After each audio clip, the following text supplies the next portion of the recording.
MR Automotivo Fusion 2008, quando freia, dá um estralo embaixo ali, tipo como se fosse uma bucha, tipo top.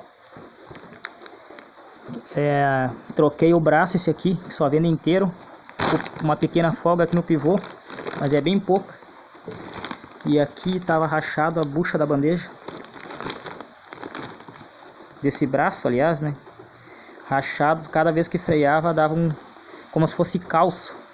Mas daí lá no calço da caixa também ele tinha uma folguinha, mas não estava estourado. Eu botei, era original, eu calcei aqui o buraco dele, que o parafuso tá se...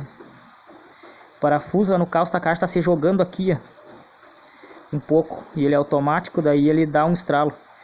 Toda vez que aperta no freio. Quanto mais ligeiro, mais alto dá o barulho. Então fica a dica aí, porque esse carro aí é tudo caro as peças, e o cara tem que meio que trocar, meio que saber qual que é a peça, então.